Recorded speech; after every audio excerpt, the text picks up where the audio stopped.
Revolutionary Professional Development Program.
A very good morning and a warm welcome to all the participants out there. Thank you so much for joining on another Super Sunday Workshop Teachers. And this time we are getting into the concept of Bloom's taxonomy. I think one word, one person who has been all your life, right from the day when you joined, be it till now. Even yesterday, some of you would have been preparing your lesson plan and thinking which hierarchy of Bloom's taxonomy should I actually include in this particular period. You would have done that for sure. So we are going to touch on that particular one topic that's all the time repeated relentlessly, and still every time when we listen to it, or every time when we study about it, there's some new idea or a concept that we seek upon, and we try to get it. And interestingly, every time, maybe in the year 2015 or 2017, 2005 for that matter, or 2025 right now, you'll see that it's still relevant and holds as one of the ideal structure for the learning process.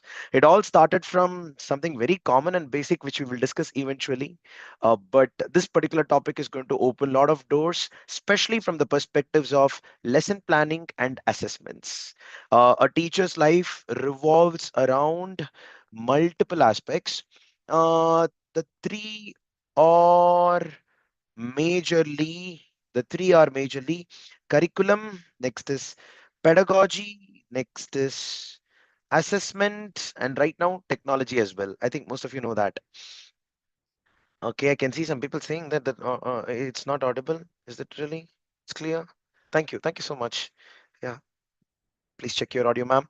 Anyways, let's quickly start with these areas: curriculum, pedagogy, and assessments. These are the three main areas that we'll be touching upon. Bloom's taxonomies, if at all there is a disadvantage, one of the most common disadvantages is that it doesn't include, I'll repeat it, it doesn't really include this particular aspect of digital literacy skills and competences. We'll talk about what competencies we're talking about with certain examples. But before starting, let's quickly dive into the topic. And right now, I would like to click on host tools. And here we go. 3, 2, and 1. Yeah, before we start, Ramadan Mubarak to all the family and friends out there, and happy fasting. Quite a time right now, right? Anyways, let's go forward. Bloom's Taxonomy, Super Sunday Workshop Series, session 105. I would like to welcome all the teachers who've joined for the session for the first time. This particular session that happens every Sunday is basically to just give an exposure to one area of our education system. We definitely compare the theories, the practices of various countries, especially with their education system, and compare it with various other countries. I do not really want to restrict it to India as such. And I think with all these 100 Sundays, somewhere or the other, if anybody has participated to at least, more than 25 Sundays, you would have got a subconscious upgradation of yourself, which you might not realize probably in one of the conversations or the debates that you will have in the school, maybe over a political issue or something related to a discussion with the students. One or two words that you listened to or heard from this particular workshop would have got reflected over there. That itself is enough, from upgrade point of view. All we require is sit together at least one time a week with one channel. It could be Super Teacher or it could be various other people. There are many people working on it so that the regular updation and upgradation happens. So thank you so much for joining for Super Sunday Workshop by Super Teacher. And oh, absolutely, Kavita ma'am, it'll be there. Thank you for mentioning. Next Sunday it'll be Ugadi, and yeah, Ugadi, seriously. Oh yes, 30th March, and we'll also have the session. It's like Ramadan is also there. I think at that time, I'm not sure. January, no, I think 31st. I'm a little confused, but that's okay. Sunday will always be there, ma'am. Yeah, you just see if your family permits you or not. My family doesn't permit me at all. I just come to the bedroom, I close the door, I lock it, and then I get very nicely after going out. That's a different story. But anyways, the point is it'll happen. In fact, next Sunday we were planning to conduct lesson planning, implementable lesson planning. We're going to talk about that. And interestingly, the registration link is also ready. It'll be there on the chat. When we were preparing implementable lesson planning, that's the time when we realized that Bloom's taxonomy is the core of it. Let's quickly look into it. In fact, even in CBSE, multiple times it has been addressed that the competencies are related to Bloom's taxonomy at multiple levels. Now, what these levels are, how are they related to each other? We'll touch upon all these aspects in the next Sunday. But right now, let's quickly revise Bloom's taxonomy. It's all about three areas, teachers, the three attributes of learning process called as knowledge, skill, and attitude.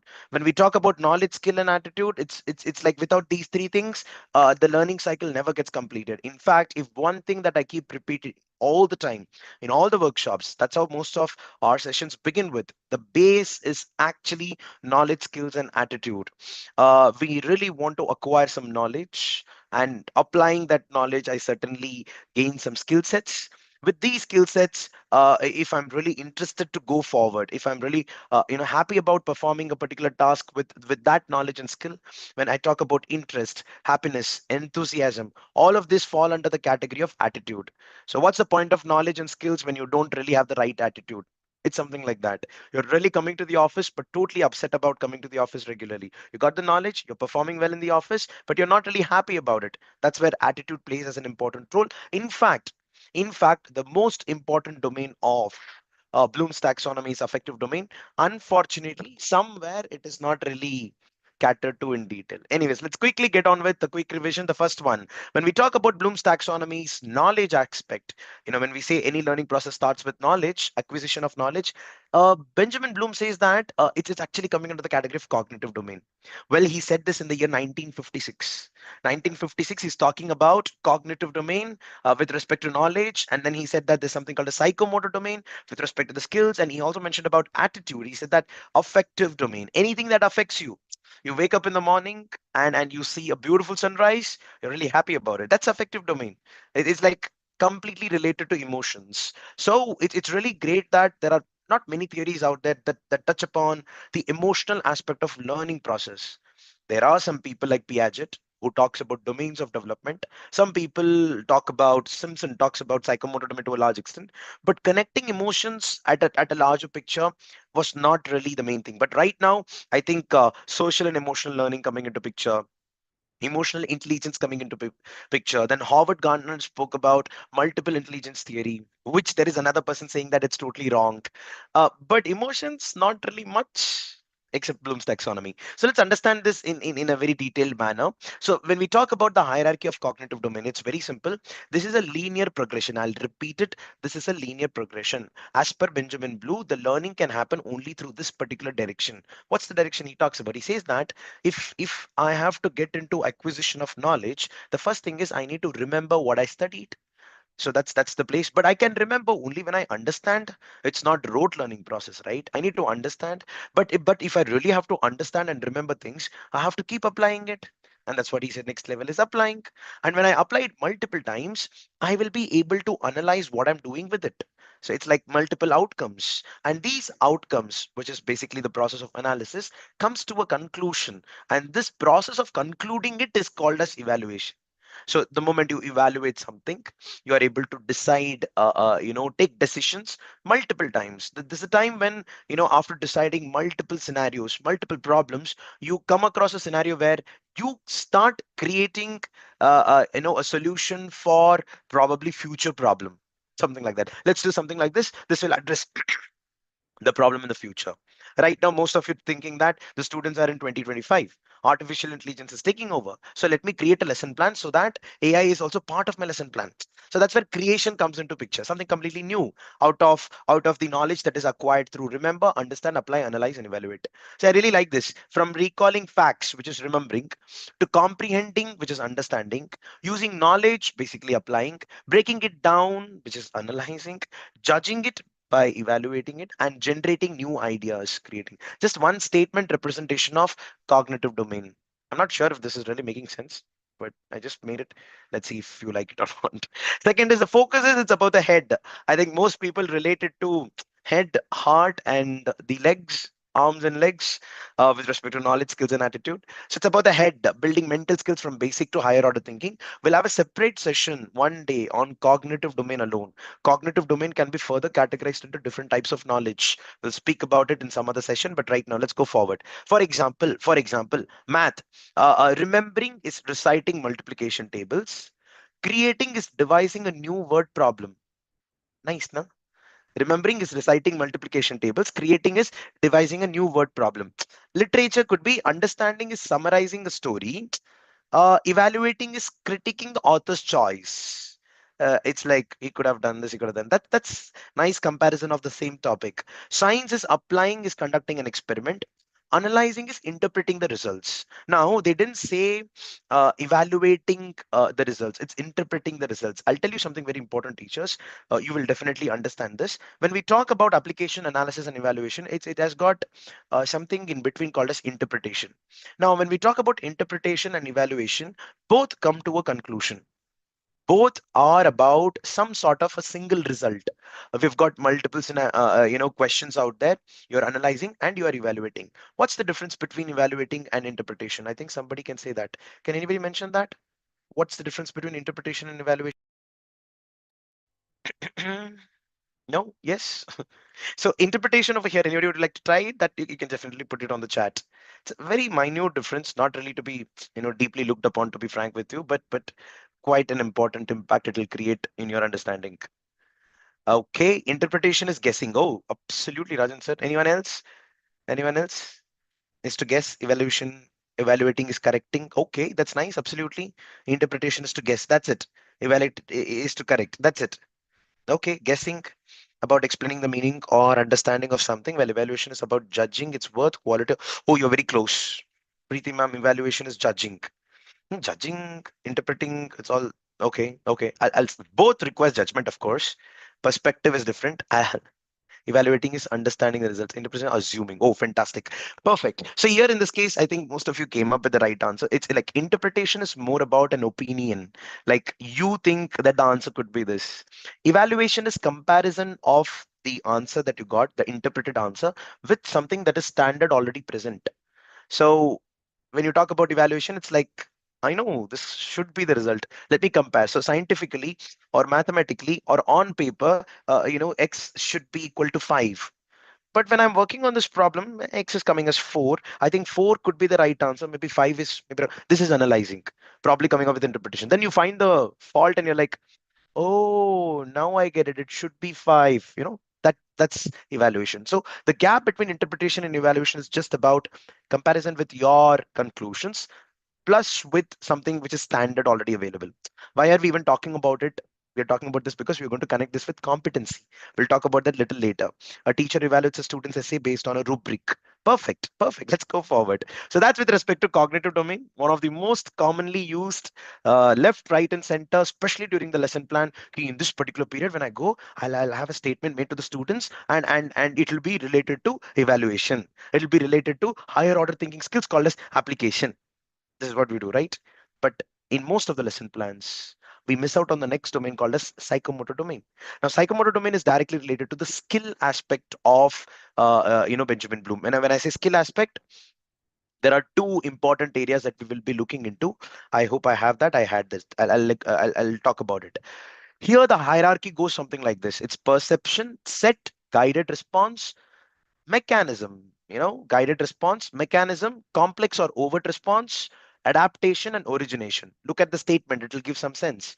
From sensory awareness, that is perception, knowing that somebody's standing over there, knowing that a tree is present over there.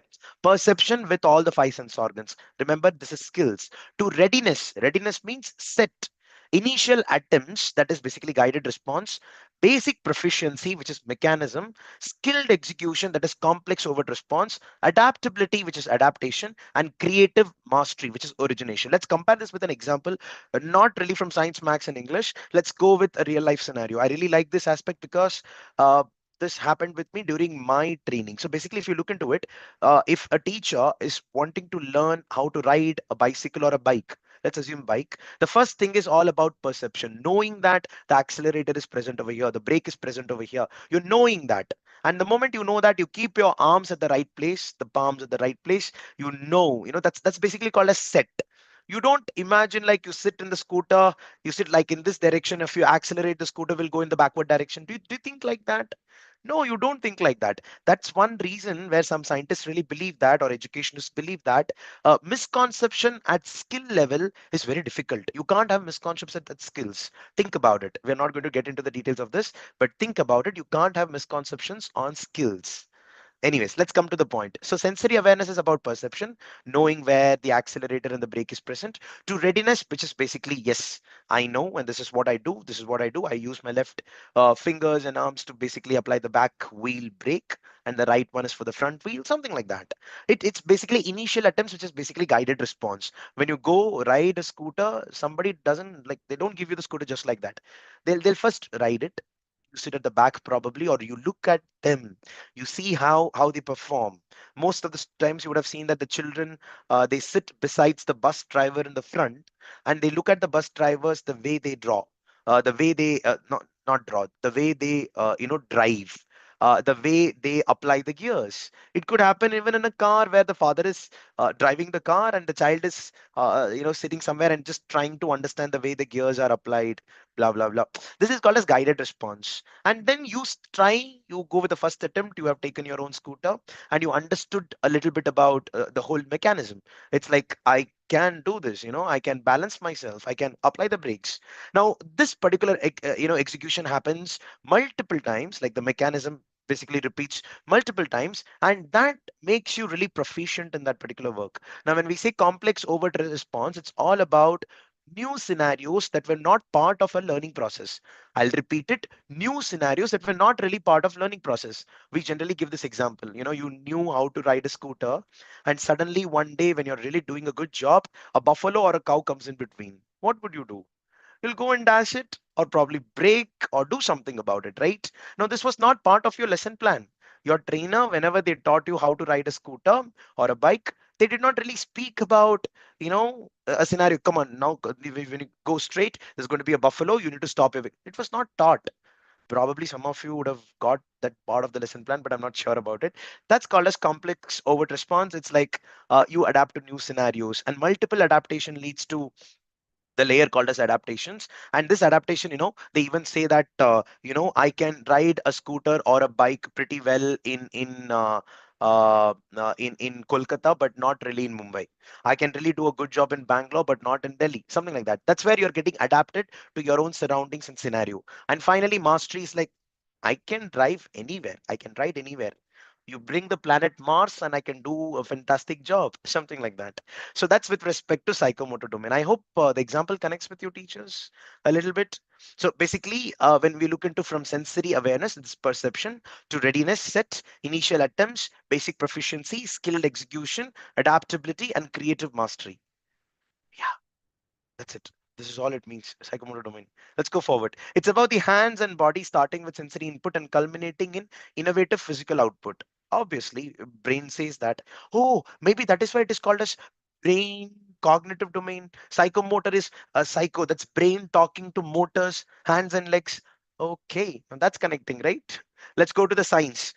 Perception is feeling the texture of a leaf. Okay, okay. Origination is designing a new experiment setup. Nice, right? It's a skill over here. So there's no concept spoken over here. It's like cognitive domain is kind of separated. It's like perception is feeling the texture of a leaf. Origination is designing a new experiment setup. Physical education, it's very easy. Set is preparing to kick a ball. Adaptation is adjusting the kick for the wind. A very good example. Music or art, guided response is tracing a shape. Complex overt response is painting with precision, with right brushes, probably something like that. So that's with respect to psychomotor domain. Before we go forward to the affective domain, I would like to speak about this, teachers. Listen to me very carefully. This is very important. When we talk about psychomotor domain, definitely it's skills, but this particular skill is divided into two areas of hard skill and soft skill. Remember, when we talk about any principles or any theory as such, and when you develop something based on that particular theory, it's a psychomotor domain, which is basically application of the skills on the cognitive domain called as hard skill. I'll talk about it. Hard skills are often concept based, requiring knowledge and training. Example, learning programming languages, mathematical formulas, etc. These are all skill sets. Soft skills are skill based, requiring practice and experience, learning to communicate effectively, resolve conflicts, something like that. These skill sets are not part of the knowledge that you're gathering. It is completely different. In fact, more attributed towards affective domain. So psychomotor, when we talk about hard and soft skill, it's not really about the light as a chapter or trigonometry as a chapter or Indus Valley civilization as a chapter. No, not really. It can be both. So many professions require both. For example, a doctor needs medical knowledge, hard skill, but also a bedside manner, basically soft skill. A teacher needs subject expertise like hard skill. Yeah, you definitely need to know your subject in, but classroom management is your soft skill. So when we talk about soft skills, Bloom's taxonomy did not really touch much on that. He mostly mentioned the hard skill over here, psychomotor domain. So economics principles, financial forecasting, market analysis, hard skill. But soft skill is negotiation, decision making. See how nicely they've given. Physics laws, engineering, robotics, aerospace design, these are all engineering physics laws. But soft skill is problem solving, teamwork, language and grammar, writing reports, public speaking. Well, that's fantastic hard skill.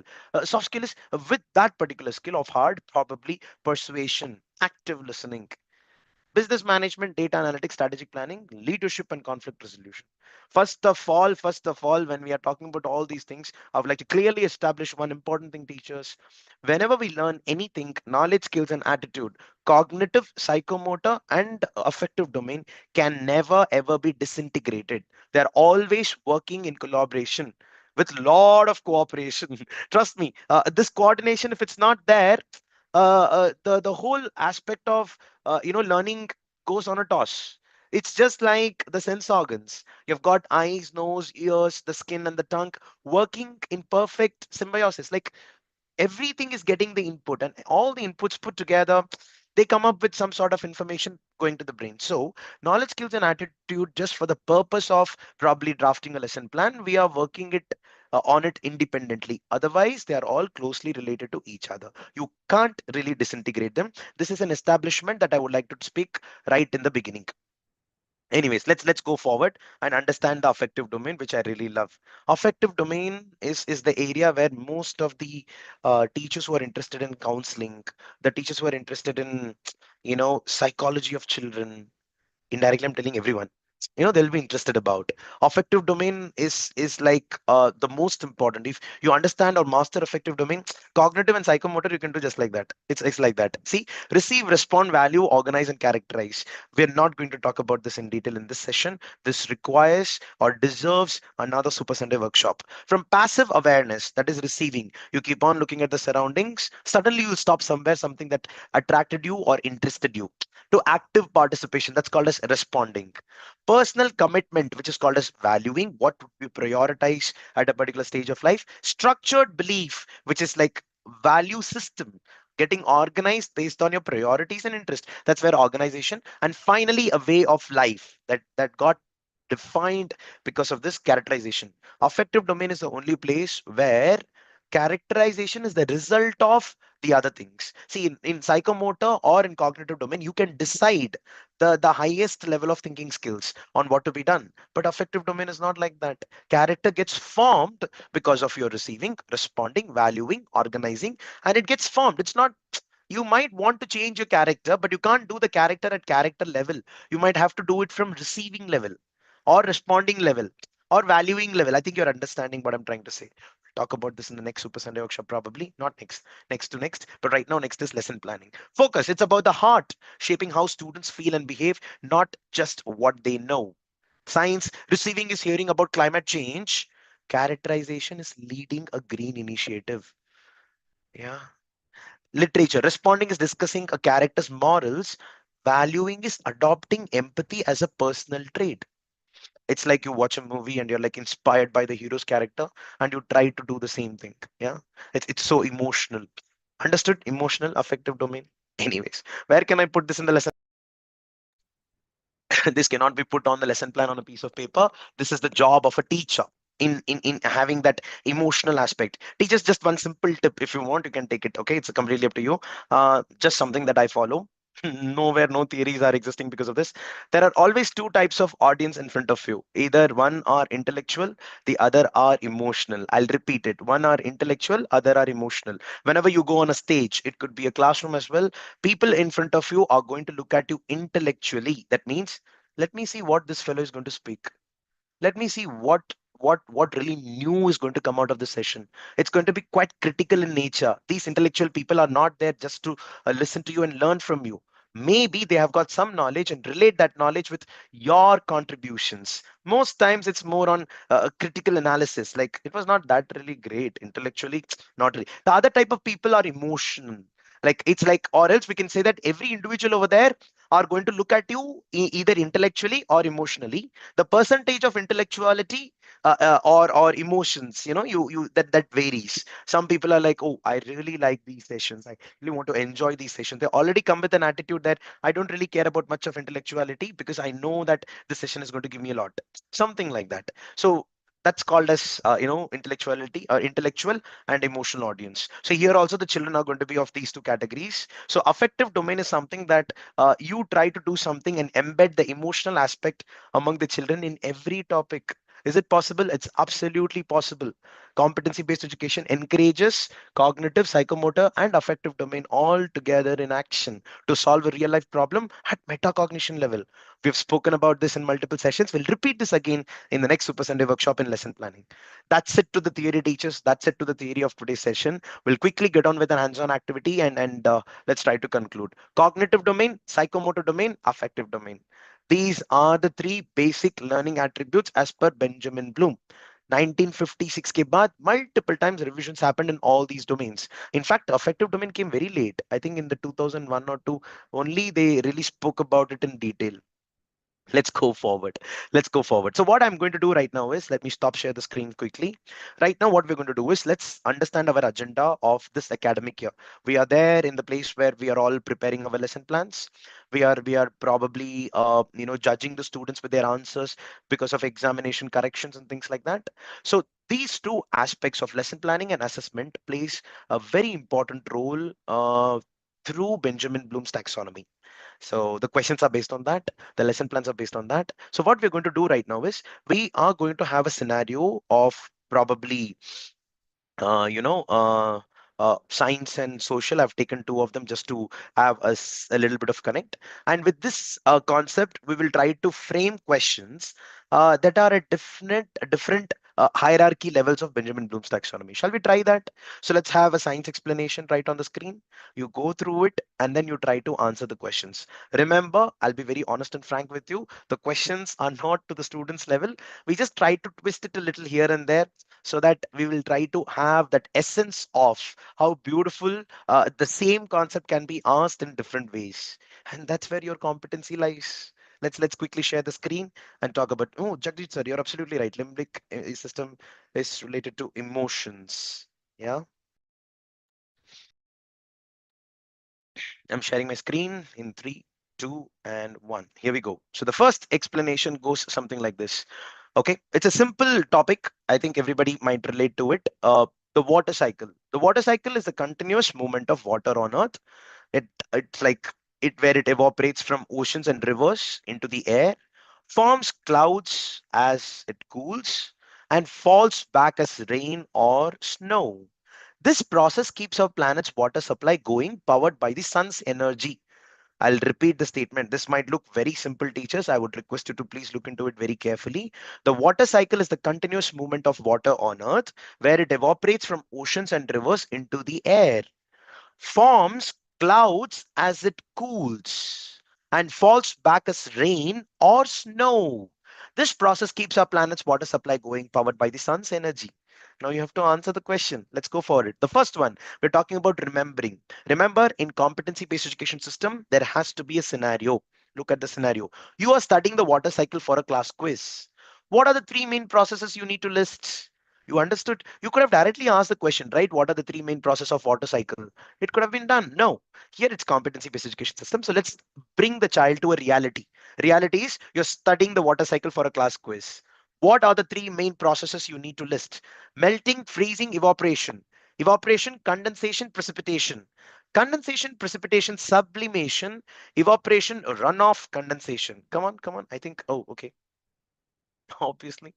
Okay, most of you out there, B is the right answer. Okay. Yeah, absolutely. Evaporation, condensation, and precipitation is the right answer, teachers. It's completely from the remembering aspect. So basically, the misconception over here that we're trying to test, we'll talk about misconceptions in detail in another session again. Confusing unrelated process. For example, melting. Melting is not part of, I mean, the students tend to compare melting and condensation. Less central ones like runoff. It's not a term that's used in the book also. What do you really mean by it? So these are basically the distractors, and if the child has marked that particular answer, somewhere the teacher has to talk about it again. That's why the distractors are closely connected. Let's go to the next one. Let's go to the next one. Now, after remembering, we go to understanding. Look at this. Your teacher asks you to explain why clouds form during the water cycle. This cannot be answered without understanding. So your teacher asks you to explain why clouds form during water cycle. What's the correct reason? Come on, tell me, teachers. Water vapor heats up and expands into clouds. Water vapor mixes with dust and stays in the air. Water vapor cools and condenses into droplets. Water vapor evaporates into bigger drops. Okay. Why clouds form during the water cycle? Okay. Come on. Okay. Okay. Anyways. Absolutely, yeah. A, B, and D are wrong. C is the correct answer. Why clouds form during the water cycle is the correct answer.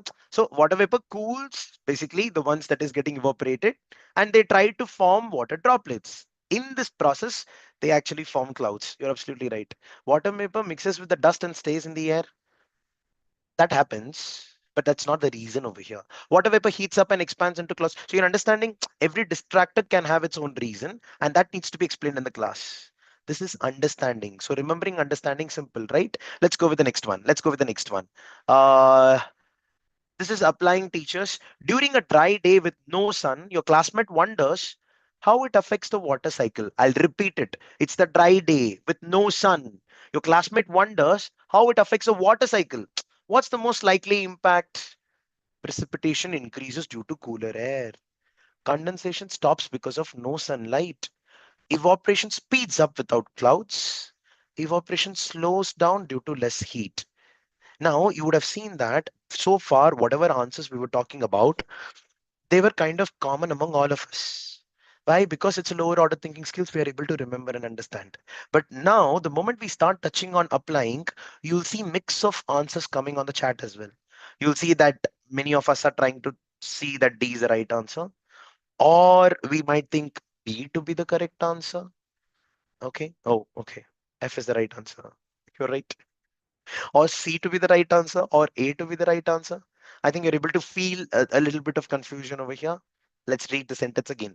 It's a dry day, there's no sun. And what's exactly the impact of water cycle? That's it. We're removing the scenario over here. Precipitation increases due to cooler air. Impossible. There's no rain actually. So condensation stops because of no sunlight. Condensation stops because of no sunlight. Oh, sunlight doesn't have anything to do with the condensation. Evaporation speeds up without clouds. That's an interesting outlook. When clouds are not there, evaporation can speed up, but that's not the point. Clouds get formed because of evaporation, so that cannot speed up. So obviously, evaporation slows down due to less heat. That's the right answer. D is the correct answer. So evaporation slows down due to less heat. Assuming sunlight only affects condensation or precipitation, not evaporation. So that's a misconception that the student might carry. That's why multiple choice questions are really interesting to identify what the children have not understood or not learned, or remedial classes are required. Let's go to the next one, analyzing. In a lab, you compare evaporation and precipitation. What's the key difference between these two processes? In a lab, you're doing that in a lab, compare evaporation and precipitation. What's the key difference? Evaporation turns liquid to gas, precipitation turns gas to liquid. Evaporation happens in clouds, precipitation happens on ground, on land. Evaporation uses cold air, precipitation uses warm air. Evaporation moves water down, precipitation moves it up. Okay, definitely D is not the right answer. I don't want to say anything else. It's simple. It's basically the students have to compare. So that's why it's analysis, right? Evaporation turns liquid to gas, precipitation turns gas to liquid. Most of you are going with that answer. Evaporation happens in clouds, doesn't happen. Precipitation happens on land. Come on, evaporation uses cold air. No, evaporation uses warm air. So obviously A is the right answer. Absolutely. No, not C, not B, not D. A is the correct answer. So basically evaporation turns liquid to gas, precipitation gas to liquid. It's quite a common answer, but why it is difficult for us to answer this? Maybe we are thinking BCD to be the correct answer. Distractors are playing a role. What is a misconception that is leading you to say that? Mixing up where processes occur or their energy requirements. Like, is it on land or is it on air? So that particular misconception is getting addressed over here. Analyzing. Now comes evaluating. This is quite interesting. Evaluating. Now, evaluating may your science group debates what drives the water cycle most. Which do you choose as the most critical factor and why? Look at this. The sun, because it provides energy for evaporation. The ocean, because it supplies most of the water. The clouds, because they store water before rain. The wind, because it moves water vapor around. This is very interesting. It is just like the egg came first or the hen came first. Come on, you can't be so confident on A. The sun, because it provides energy for evaporation. By any chance, you have got the textbook of fifth standard open and you're reading in it? No, right? Powered by sun. The ocean, because it supplies most of the water. So look at the type of questions that can be framed based on the hierarchy. This could be asked to the students. And when they give answers to this and understand why the others are wrong, the clarity that they acquire can be used at next level competencies or improving the competencies. That's the reason these distractors are like that. Exactly. Obviously, the most critical factor is, yeah, maybe all are correct. Now, that's a very good outlook, actually. The best part is in competency-based assessment system, all the answers might be correct in one or the other scenarios. But here, according to this scenario and the question, sun, because it provides energy for evaporation, is absolutely the right answer.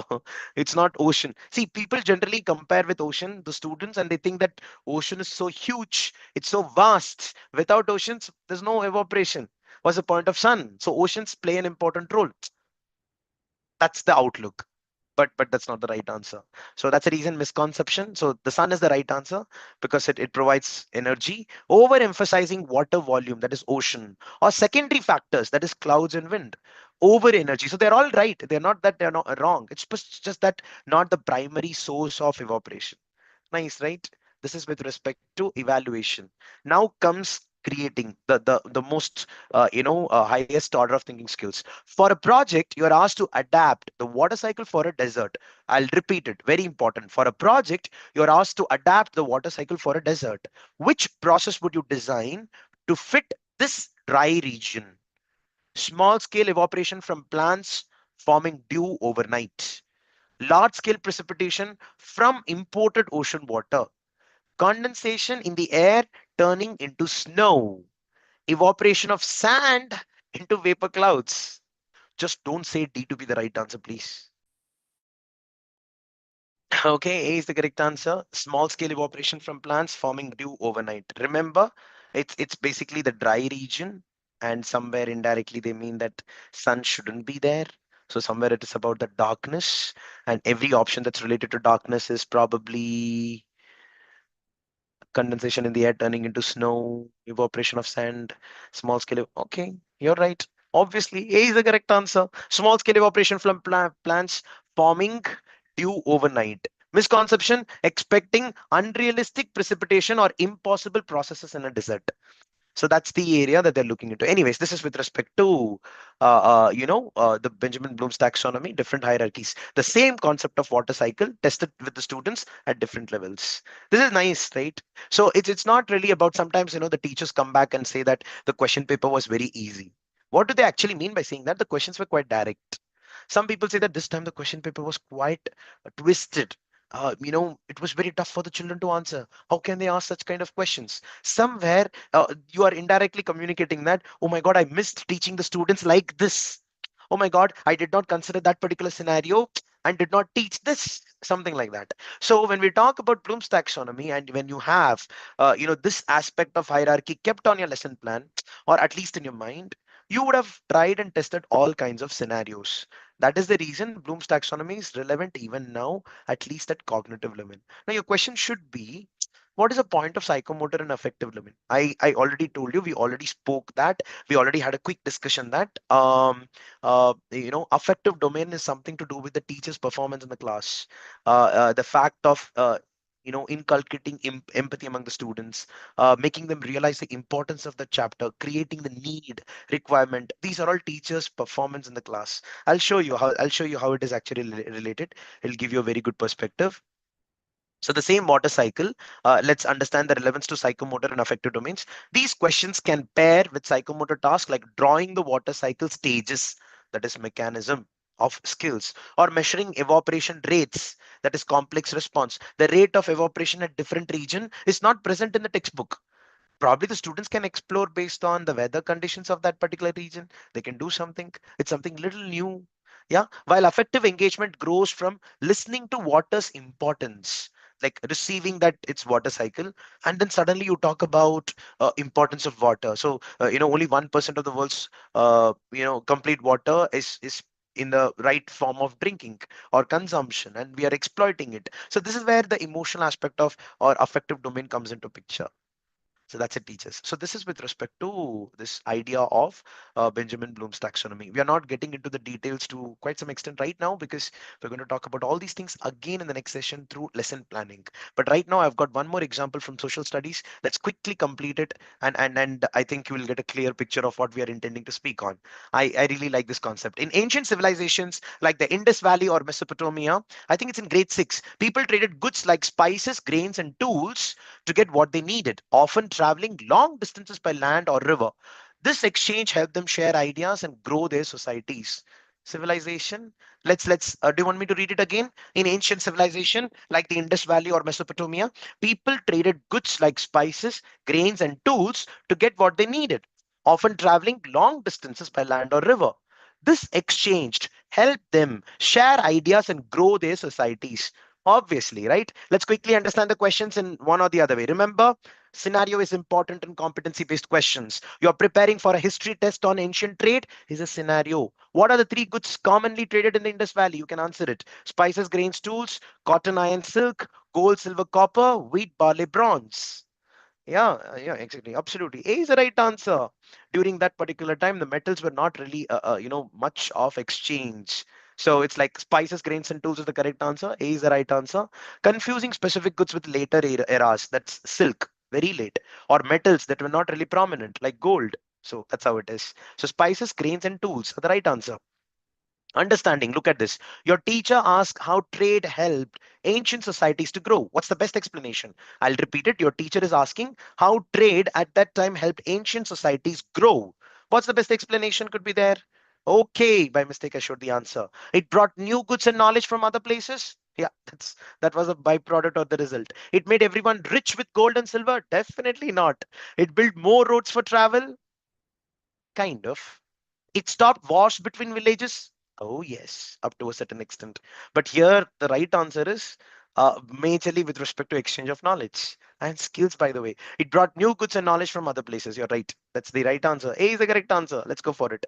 By the way, misconception is oversimplifying trade's impact, which is wealth. It's not always about money or mixing it with unrelated outcomes like roads and speech. Oh, if in fact, if I have to compare that with today's scenario, I live in Bangalore complaining about traffic, but I still live here, right? Something like that.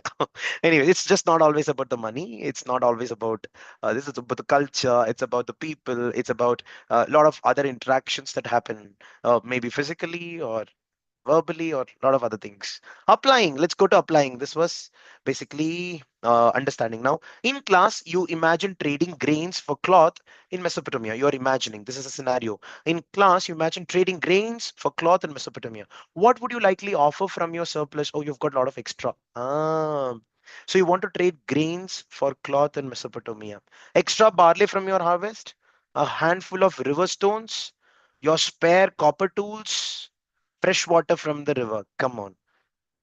Yeah, I need to talk to my team. The BCT options are quite redundant. It's obvious A is the right answer. Guys, you could have come up with better options. Extra barley from your harvest is the right answer. What is the misconception? Thinking non-valuable stones. Oh, wow, very good. You wanted to tell that. Or less tradable items, water were common. Okay, makes sense. Makes sense. But you could have given better options. Extra barley from your harvest is absolutely the right answer. Analyzing, you're comparing trade routes in a discussion. What's the key difference between river and land trade in ancient times? I think nearly one complete page is dedicated here. Okay, okay, a river trade used boats and carried more. Land trade used carts and carried less. River trade was slower, land trade was faster. Land trade reached farther, river trade stayed local. River trade was for food only, land trade for tools. Somewhere BCD seems to be right. Exactly. You comparing trade routes in discussion, what's the key difference between river and land? It was basically the amount or the quantity, right? Yeah. River trade used boats and carried more, land trade used carts and carried less. That's absolutely. By the way, you gave all the answers to be only A, guys. I think the previous answer was also A. That's okay. Oh, that's why A is coming out there, huh? I hope that it's not the reason. Reversing speed or reach or assuming trade was item specific. Okay. Let's go with last two questions. Your group debates trade's biggest benefit. Which do you argue was more valuable for ancient civilizations? Goods because they met daily needs like foods and tools. Ideas because they improved technology and culture, which is right. Travel because it connected distance land. No doubt it's absolutely right. Wealth because it built bigger cities. Not really contributed much because it was more on trade with materials. Yeah, just because all the answers are A, here also A. I kind of agree A. Goods because they met daily needs like food and tools. That was kind of the basic requirement. A is the right answer. Goods because they met daily needs like food and tools. Misconception is prioritizing less immediate benefits. Ideas and travel are like आगे की बात है. पहले खाना तो दे दो. It's like something after the food over survival needs. You're absolutely right. Last question. For a project, you design a trade route between Indus and Mesopotamia. What goods would you plan to carry? Wheat and pottery from Indus to Mesopotamia, spices and gold from Mesopotamia to Indus, silk and iron from Indus to oh wow, for this you need to know the surplus. Oh, okay, yeah, you're right. Wheat and pottery from Indus to Mesopotamia is the right answer. Absolutely. Using goods from later era, silk or wrong directions. gold from Mesopotamia. No, it was gold from Indus. So that's the reason wheat and pottery from Indus to Mesopotamia is the right answer. That's perfect. What is the relevance? These questions can link to psychomotor skills like mapping trade routes, adaptation, or crafting trade goods models like guided response, while affective growth comes from appreciating trade's role, responding to advocating for fair exchange today, which is relevant even today, coming under organization category. So this is with respect to this. I would like to quickly stop sharing the screen, teachers. So that is with respect to Benjamin's taxonomy's application from assessment point of view. I remember, like you remember, we talked about Benjamin Bloom's taxonomy is relevant to two important areas. One is lesson planning, one is assessments. Now that we have seen the assessment aspect of it, let's get to understand what lesson planning is in the next Super Sunday workshop. Now, all the people who are looking at the sessions for the first time, you might be asking, or like, where can I actually get the information from? I would like to request you to please visit our Super Teacher in website, and I'm sharing the screen right away. So the moment you come to superteacher.in website, okay, we keep going down and we talk about our products, teacher training programs. But when you come to the last, there's a column called as events series. There's something called a Super Sunday workshop which we do. There's something called a CS Gems. There is CS Gems announcement happening on the first Sunday of April. I'll let you know.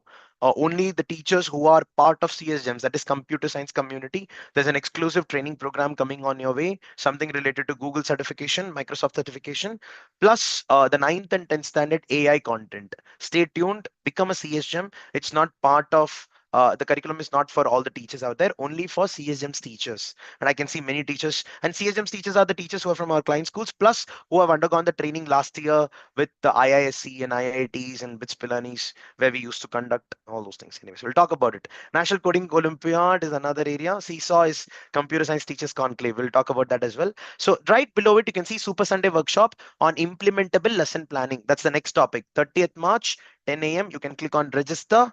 If you want, you can click on it right away. The link is coming on the chat, and you'll get your Zoom link on that particular day.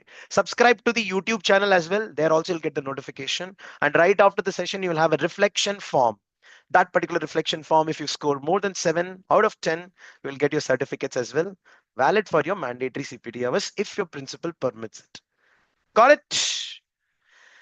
Anyways, that brings to the end of the session, teachers. Thank you so much. It's always a fun to talk to people on Benjamin Bloom's taxonomy. Still applicable with a lot of relevances. Just that there are a lot of irrelevant things. One of them is like he always said that the theory is hierarchical. It's like it has to follow a certain pattern. This is the process. But right now, the learning can happen in any way. Maybe I apply first, then because of application I understand, and just because I have applied and understood, I'll be able to remember things.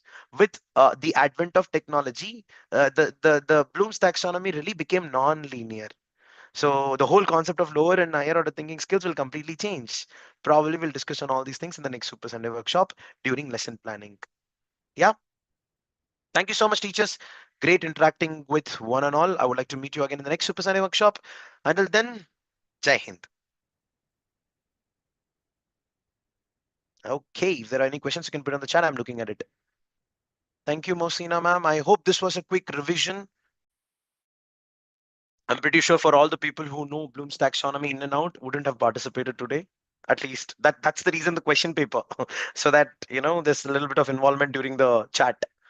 Okay, Asha ma'am, you need to mail me or message me immediately. Thank you so much, Seema ma'am. Thank you, Mohammad Riyad Sheikh. Thank you so much. I would request all the teachers to please talk about Super Sunday Workshop. Share the link with your fellow educators. I'm really looking forward to have many, many people joining the session. That is the only aspiration, nothing else. I would like to have at least 25,000 people joining the session on a regular basis in order to make it more sustainable. I think many people actually we had our problems with our server. The WhatsApp messaging and the mailing did not really happen this week properly. We had a lot of errors coming up because of regular interaction. These organizations to whom I'm dependent on for mailing, they thought I'm actually spamming people. So in order to avoid this, one of the students, an intern in our office, gave us an idea that why don't we make a mobile application in which the Sunday Super Sunday workshop can happen regularly, and the teachers will get automatically notified about it. So my point is, in another 2 to 3 weeks, the whole Super Sunday workshop will move inside a mobile application. In fact, it will be there on YouTube all the time. There's no change in that. It's going to continue still the same way. However, if it is through the mobile application, everybody will get the notification instantly. They'll know, okay, this the Super Sunday workshop coming right away. Right now, I'm not able to mail everyone or WhatsApp everyone. Good that some people are part of Telegram and WhatsApp. You're getting the information. However, there are some like last minute changes keep happening, or the information is last minute. Could be because of some of our services. So we are going to move the complete system from this open Zoom account to mobile app based accounts. Download the app when I tell you, not right now. I'll give you the right guidance in that regard. Thank you. Thank you so much, teachers.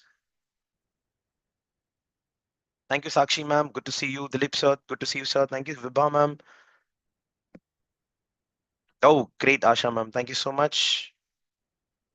The people who have not received your CHM certificate by now, you should have received. It's too late.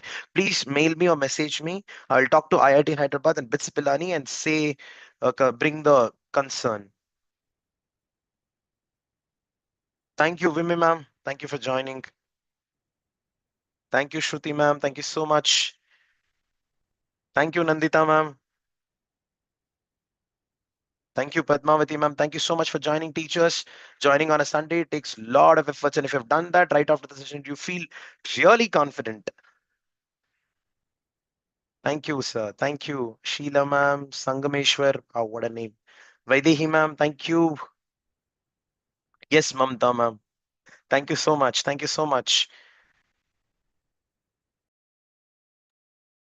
Whatever we spoke, Arpita ma'am, it's the revised Benjamin Bloom's taxonomy. Really didn't get into the details of the revisions, multiple revisions. This is just a framework based on which we can work a little bit. Doesn't mean we have to strictly follow that, considering the changes or the ideas that a teacher can have. That we're going to talk about in the next lesson planning session. Thank you, Sunanda ma'am. Thank you, Bini ma'am. Pushpalata ma'am. Thank you. Thank you so much. Thanks for joining regularly. Ramya ma'am, thank you. Arpita ma'am, please write an email. You should receive it. Asha ma'am, frankly speaking, that will happen on the app. I'm not able to do that over here on Zoom. If I do, it is becoming either expensive or the Zoom is kind of hanging. We tried that. So, no, Deepshika ma'am, no chance. What are you saying? Thank you so much. Oh, Amjad Khan sir, thank you so much. Thank you so much. That means a lot. Credits to my parents for the voice. Thank you. Thank you, Sheetal ma'am. Oh, 30th March has got a lot of new things. I think Ramadan is coming to an end. I mean, that's the last week probably. And Ugadi and then Sindhi New Year. Yeah, Nisha ma'am, you're right. Yeah, Super Teacher is on Instagram also, not really active. I don't have an account. I don't use it on my mobile phone. I just go to the browser, put my email ID and password and take that efforts to log in. Otherwise, it's kind of addictive. I really don't want to go there.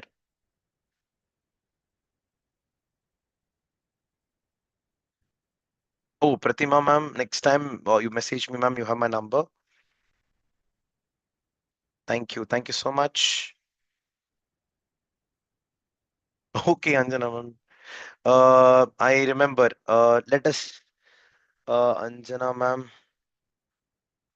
Wait, I remember you've been writing emails, and our team is also forwarding, ma'am. I can assure you that.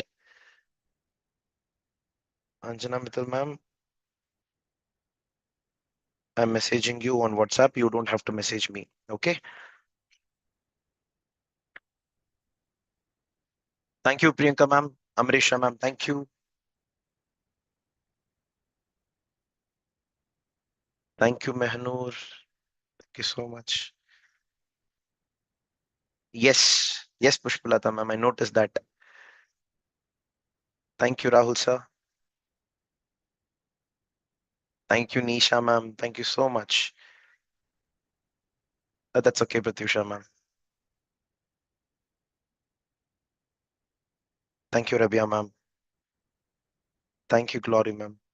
Glory. Thank you. Thank you so much. Oh, yes, Nandita, ma'am. That's a very good point. You need to involve in it completely. Apply it multiple times. It'll be there in your blood. Valli, ma'am. Thank you. Thank you, Pana, ma'am. Thank you so much. Thank you, Jyoti, ma'am. Thank you, Rajni, ma'am. Yes, it's a revision. Ashram, ma'am, you're right. Exclusive kind of B.Ed revision. Okay, Mamta, ma'am. You're right. Thank you. Great. Thank you. Thank you so much.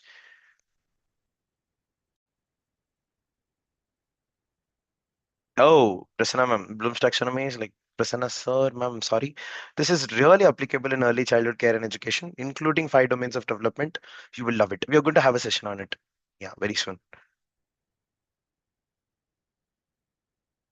Thank you, Bindu ma'am. Today we took science and social because most times like it's quite easy to find hierarchies of Benjamin Bloom in science, scientific. Yeah. And social and English teachers are always like, how do I do that in English and social? That's the reason, two diverse subjects and topics. Oh no, I have mirrored my Zoom. That's why it appears that this is a left hand and this is a right hand.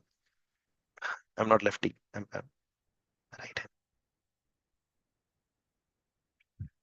Thank you, Vaibhav. Thank you so much. Paper? What paper, ma'am? Shabani, ma'am. Thank you so much. Reflection form is there coming on the chat. Yes, Rahul, sir. Kanpur is one of the cities where we are planning actually. We come to, I think, Allen House once over there, if I'm not wrong. And even to IIT. So we'll keep coming. Let's see. Oh, thank you so much, Sheila, ma'am. Good to see that comment. Oh, I know Dolly. Since COVID time. Okay. Pleasure, ma'am. Thank you. Thank you so much.